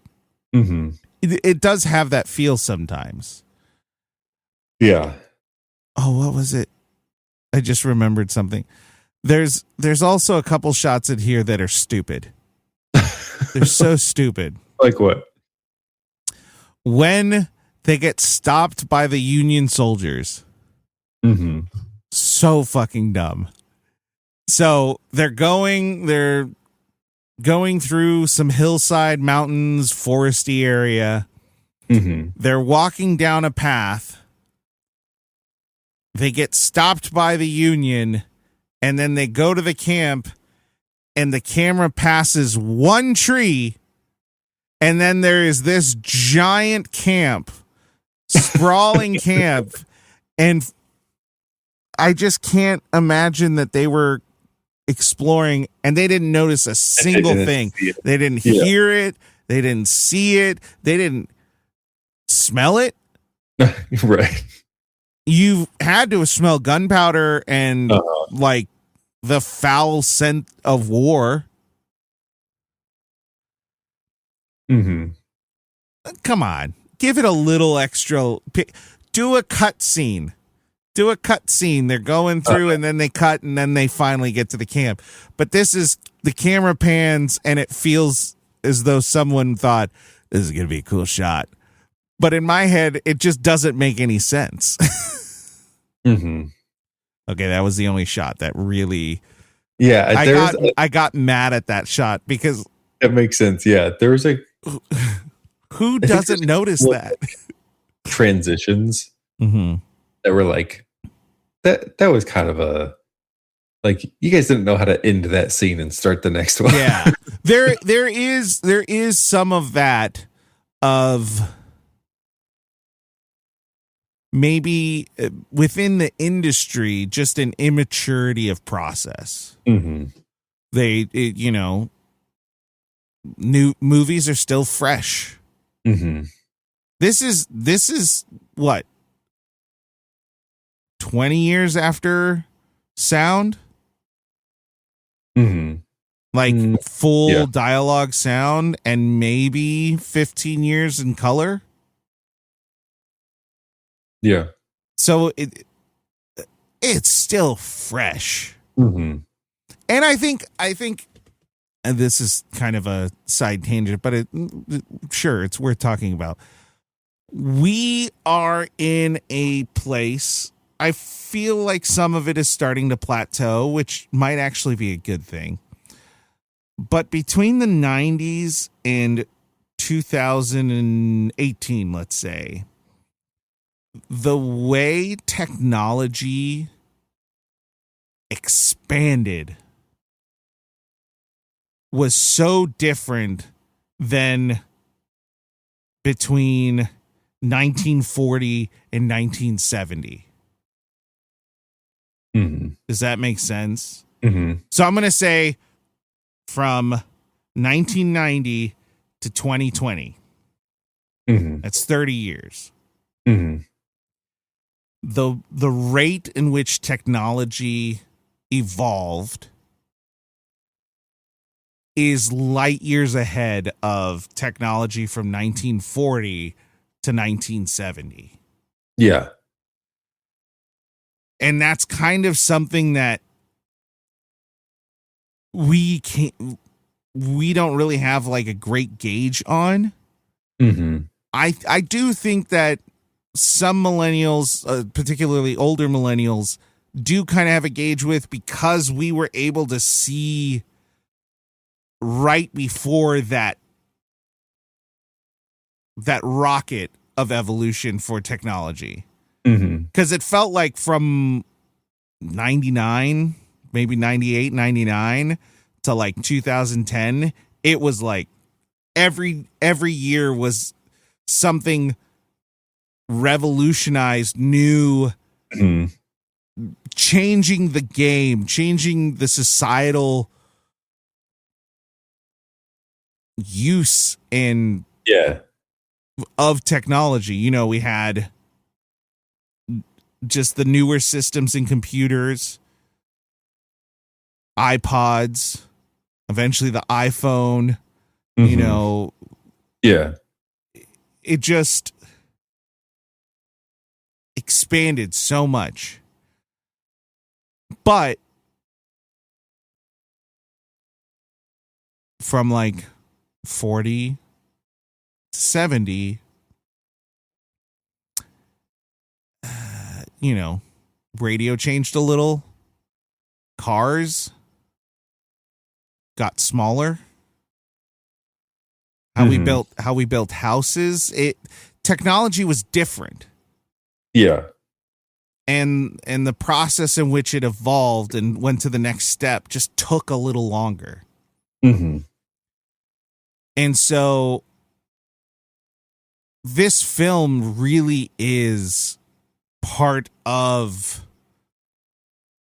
the like toddler phase of filmmaking.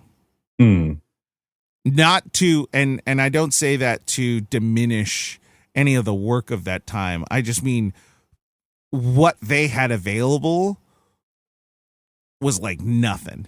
Right. They were figuring it out just to get as far as they did. Mm-hmm. And so I want to give a lot of credit to that. Oh, yeah. But also, you know, there were definitely parts of the movie where, like you said, we don't know how to finish this scene. Just fade to black and then just fade to black. It'll be fine. It'll be fine. Yeah. No, it's still good. I think this movie falls under a similar category to what I am going to suggest that we rate it is there are movies that are good that aren't necessarily the ones that you're going to go back to. Right. And sometimes you get ones that are like really, really good and you want to watch them again. Right. This is like, hey, this is a good watch. And especially if you enjoy like film history and that kind of thing. Like this is an important one to watch. I think because of some of that pacing, I think that's the biggest issue for me. I would give this an A-. I was thinking A- too. Mm-hmm. I was actually thinking that from the get, like before we even really had the conversation, because I think it's a good movie. I think it is one that should be studied. It should be one that people go to. If you are a cinephile, you should be watching this movie. If you're someone who wants to make films, you should watch this movie. If you're someone who likes the wrestling of the human condition, you should watch this movie. Mm-hmm.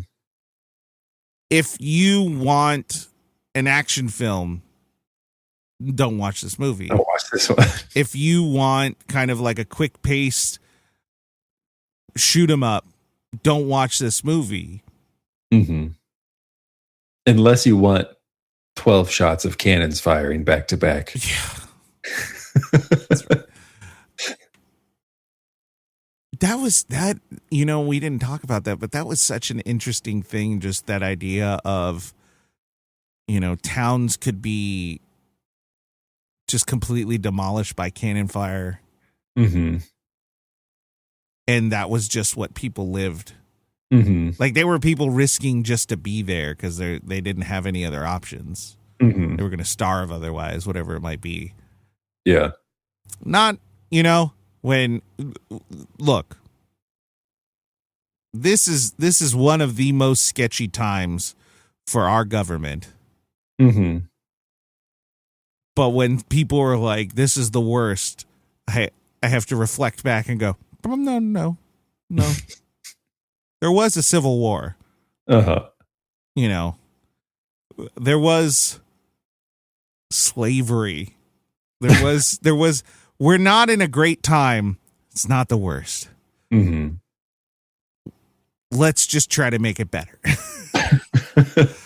But I'm good with an A-. I think as much good as this film is, it does have some flaws, and those flaws aren't necessarily something that can lower the grade too much. Mm-hmm. But it is worth saying, like, it's not a perfect film. Mm-hmm. Simple as that. It's not a perfect film, but it should be in the zeitgeist of one of the best films ever made. Mm-hmm. Even in that list of best films ever made, you're not going to have perfect films. Right. I don't know if a perfect film exists, but this one feels like it deserves to be on the Mount Rushmore of great films. Mm. No, fuck them. They suck. Those guys suck.